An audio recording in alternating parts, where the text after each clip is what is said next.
have students doing a lot of work in the local Boston area, whether they are combining research they do in cell bio with access to healthcare for expecting moms, or maybe they're helping to create a full curriculum for a brand new high school in Jamaica Plain. They also have a civic studies major, so if that sounds what you want, Tisch very much does have it, and they have a lot of research as well. The CIRCLE program, which is another acronym, is specifically related to studying voter trends among college-aged individuals and how it has been impactful and growing, especially over the past 8 years. So a lot of very cool stuff, and for Tisch, they are a great stepping off point for especially our sophomores as they are thinking, okay, what might research look for me in a collegiate setting? We do have overall 60% of our undergrads pursue research during their time at Tufts. So it is a big chunk of our undergrads, whether they are in the humanities or the hard sciences. We have funding, we have specific summer programs, we have academic programs during the year for credit to make sure that if you want to do research, you can do research. We have students like Harrison, he was IR and Arabic, he just graduated, and he was very interested in music and how music and the identity of Black students developed and changed over time on the Tufts campus. He did a lot of research with our Digital Archive Center in the Tisch Library, and for a culminating project of his work, he actually wrote and produced a musical called Almanac with one of his friends in the Balch Arena Theater, looking at the two of his characters, the primary characters, were because it is a thing. And I have worked in this profession for almost a decade now, and it is still confusing for me, and I live it every single day. So the first thing that I want to talk about before I dig into how we're reading applications, what we're looking at, especially for my rising seniors, as they're thinking about where exactly am I applying to schools, is just thinking about the many facets of fit that need to be on your mind as you're cultivating your list. You need to think, is this school a good academic fit for me? You're getting a degree. You want to be in a place that is intellectually fulfilling to you. You want to be in a place that is a good social fit. If you are someone who wants a really big campus where there's multiple parties to go to, great. If you want a teeny tiny rural campus where it's just like tiny groups of friends like hanging out every weeknight, great. Like find a campus that really fits with how you see yourself wanting to be a community member for your time in undergrad. And the third thing beyond social and academic fit is financial fit. College is going to be one of the largest investments that you make in your life. So it is very important to think about the financial feasibility of any undergraduate program to which you are applying. For Tufts, we are one of the about 80 schools in the United States that meets 100% of a student's full demonstrated need, regardless of citizenship status. So this includes international friends, undocumented, and documented friends. What that means, because you will hear the phrase means demonstrated need a lot, means that when you fill out a lot of paperwork, it is going to crunch numbers, and it is going to pop out something called the EFC, or Estimated Family Contribution. What we do to meet your full need is we will take that EFC, subtract it from the total cost of attendance, and what is left over is your financial aid package. So the total cost of attendance being just under $80,000 per year. If say that your family contribution, estimated family contribution, is $10,000, we'll subtract it from that 80. Your financial aid package is $70,000. Majority of which are grants, which you do not need to pay back. Whenever you see grant in any of your financial aid paperwork, in any offer that you are receiving, you do not need to pay that money back. For Tufts, we also cap loans every single year. It typically starts around $5,500 your first year and goes up a little bit each subsequent year. If you are a domestic student, you do reapply for financial aid every single year, meaning if your family situation changes, your financial aid package will change accordingly. So for example, I am the oldest of two, so when I started my junior year at Tufts, my little sister, who is now a doctor, which is LOL to me, she was going to college her first year. My mom was now paying tuition to Tufts and to my sister's school. My financial aid package went up substantially for my junior and senior year with much more grant money to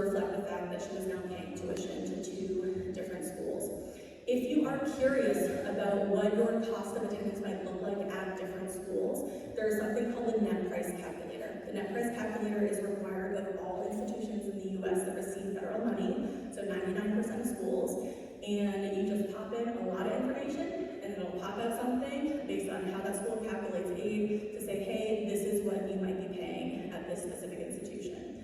Tufts and a handful of other schools also have something called My Intuition Quick College Cost Estimator, so just My Intuition. It is used especially with our peer institutions. Wellesley has it, Chicago uses it, and you can go on there, put in some information in a way that's not quite as overwhelming as the net price calculator, and it'll give you essentially a ballpark, 3 different ranges, high, medium, low, of what your financial aid package might look like. Highly recommend. Sit down, talk with your family about what this might look for you. For Tufts, if your family makes less than $60,000 a year, you have no loans in your package, and it is essentially the equivalent of a full ride, okay? For me, it was cheaper to go to Tufts than to go to my in-state public school. That's not going to be true for everyone, but I highly recommend, again, as you're putting your list together, have that nice range. So come March, or if you're excited about early decision, like you have some really good choices in front of you, okay? So that is my financially very important. But okay, let's dig into the different pieces. Just like reading, so fun. For me, you're probably like, I do not want to fill out this 20-page application. Okay, let me start off just by talking about how we actually read applications, because I know when I was applying, I went to a high school in rural New Hampshire, and my counselor, when we were going in to talk about college, about like 30% of my classmates would go on to 4-year institutions, the majority would stay in the state. He sat down with me and said, after looking at my transcript, yeah, you'll be fine. I was like, oh, will I? I don't know if I will. So then a lot of research, and I applied to, honestly, a very hodgepodge list of places. And when I hit the submit button on my application, in my head, I thought that my application just like zipped to all the different schools that I had applied to. And in each of those schools, there was like a small, dimly lit conference room. And in that conference room, there was like a giant mahogany table. And around the table, there were like lush leather chairs with like, I don't know, just like the oldest, like curmudgeoniest, like crinkliest, like ancient, falling apart, like angry, bitter, like white man sitting there with a bow tie to have like semblance of joy and a pipe. I do not know why they had a pipe, but they always did. And anytime an application arrived at the institution, it would somehow manifest into paper form, and that person was at the ready with a giant deny stamp, just going deny. And that's what I thought. And I was petrified because highly selective admissions, famously, is a pretty opaque process. But hello, that is not how reading applications works. I read applications. Hopefully I'm not a scary person. Although I would like a nice chair. That would be very nice. But I read applications, and how a lot of highly selective institutions will read applications is through something called, territory management. So essentially there is a person in the office who is the point person to be the expert on different areas of the country and the world, and we are the main reader on all applications from students who attend schools in our territory. So for example, I read applications coming to Tufts from students attending high school in the entire state of New Hampshire, the Cape, Mercer and Somerset counties in New Jersey, and then North Dakota, South Dakota, Iowa, Nebraska, Wisconsin, Minnesota. I don't think I missed one. Okay, is anyone from any of those places? A tragedy! Oh no! Okay, well, I won't be the main point on any of your applications if you decide to apply to Tufts, but maybe I will come across it at some point in our process. But essentially, there is a person who is assigned to your part of the country or the world to, again, be the expert on your community, on your high school. Because for us, it is very contextually based. We are never, in our process, comparing students to one another and saying, we have one spot, we want to make these 3 students fight for it. That is not real. That is not a thing. That is not how we are making decisions. There are many things going into our decision. We are thinking about not only your application, we are thinking about everybody else who applied, and we're thinking about institutional priorities. So 2 of those 3 things are completely out of your control. So the best thing that you can do for yourself as part of this process is apply to a lot of schools and know, like, okay, there is a school out there for me. It's a myth that there is one perfect place for every single person. There's over 4,000 colleges and universities in the US alone, and there is a great place that you can do really wonderful things at. Our decision is not a value judgment on you whatsoever. We could easily fill our class 3 times over with different people who do wonderful things. So for us, in the highly selective world, when we are looking at a student's application, we accept the Common App, the Coalition App, and the QuestBridge application. We typically think about it in 2 big bucket categories, data and voice. For data, that is your transcript, mostly. If you are an international student who has not had English as your primary language of instruction, then we would require an English language proficiency exam as well. Beyond that, we are still test optional for students in the high school class of 2023 who are entering in fall 2023. TBD for my rising juniors, okay? We're just finishing, coming up with the tail end of a 3-year pilot. So we are test optional for students entering fall 2023. I will say, for the majority of students who apply to Tufts and schools like Tufts, you know you can do the work. Of the 35,000 students who applied last year, 80% of them could do the work here. When I open up your transcripts and I'm taking that deep dive, it's honestly almost like a check mark to be like, yep, they can do it. They can do the work here. Yay. The majority of my time as an admissions officer is spent on everything else. It's on that voice piece, thinking about the very intentional first-year class that we are building. Again, your app, everybody else's, and then our institutional priorities. When we are going through that latter part, I'm talking about your extracurriculars, recommendations. Tufts does have supplemental essays and your personal statement as well. For us, especially with extracurriculars, we know that COVID has changed, especially for you all when you are entering high school or just finishing your first year, very much impacted that trajectory. Thus, again, the importance of the context going into each individual student that we are looking at. There are 10 spots on the Common App, at least for extracurriculars. 10 is enough. Okay, I'm gonna say that one more time, because there's one person here with a 5-page resume who probably needs it to sink in. 10 spots is enough, my friends.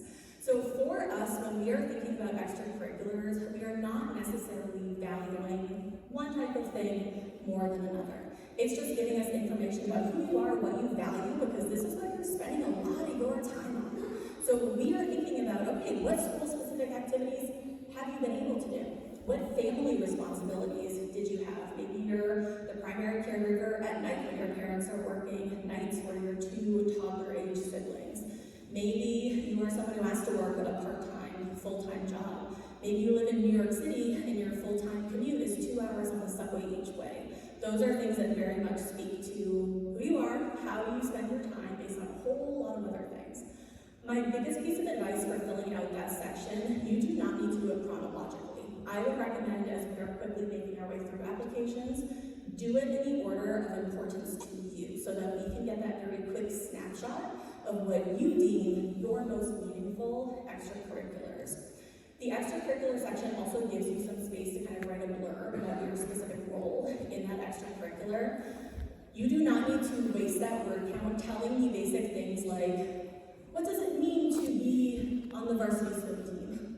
I know that you're in a pool. I know that you are swimming, which is sometimes how it is described to me in extracurriculars. Like, it is more a way for you to just tell me, okay, this was my specific role. Maybe you are someone who is a writer, likes to infuse your voice into everything that you are writing.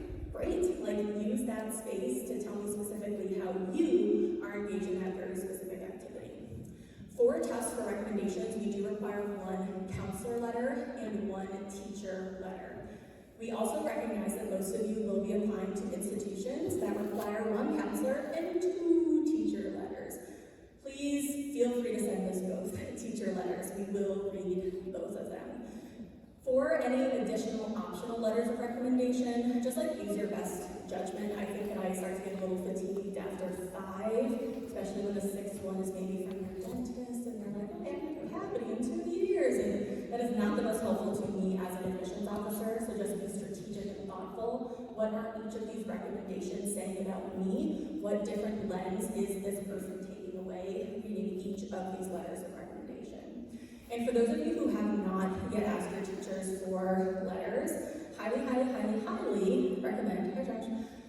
recommend that you use this phrase when asking for a letter of recommendation. Will you write me a positive letter of recommendation? Okay? If they pause, run to your next choice, okay? They are an advocate for you in this process.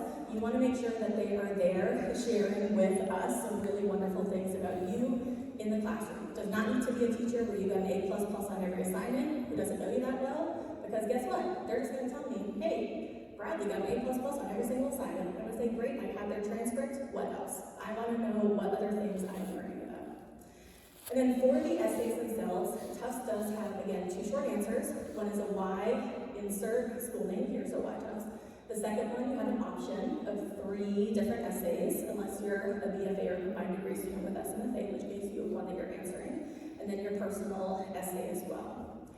I would say for the essays, focus in on one thing. It can very much be a reaction that I've heard from many students, where they're like, but I need to share my entire 16 years, and how do I possibly do that in 1 page?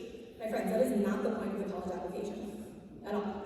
It is meant for you to be strategic about what you are sharing with a person who doesn't really know you that well. And what do you want to share with me so that coming away from your application, coming away from your essays, I have a pretty crisp idea of the core things, who you are, what you value. I want to have that soundbite walking away from your application. And write how you speak. Remember that for college essays, it's not an English class, right? This is not a 5-paragraph hamburger essay. If you are someone who is funny, be funny. If you are not funny, do not try. If you are one of my engineers who loves to write every sentence, subject, verb, object, period, live your best life, right? Like as long as I'm getting information and learning something about you. A good way of thinking about it is at the end of your essay writing, because you have many, many months to do this, think about like, hey, if I gave my best friend a stack of 25 essays and mine was in there, could they pull mine out every single time? And I think that's a really good indicator that, okay, hey, maybe I have nailed this. Again, my friends, worst case scenario for all of you sitting in this room, my lovely students, you're going to college, right? You're going to college. This time next year, you're going to be getting in an argument with one of your parents in Target, in the aisle, thinking about which bin do I like for under my bed. That is what you're going to be doing. And for the whole world, only 7% of the world's population has a college degree. So it's like a big deal that you are sitting here learning about colleges and thinking about this as a next step for yourself, okay? So keep that tucked in the back of your mind as you continue on in this process.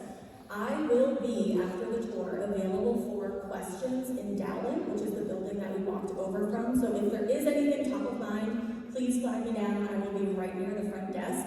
But as I look at Josh and I ran 2 minutes over, I will ask Josh, our lovely tour guide, what would you like to tell our visitors? Well, first, thank you, Becky. Round of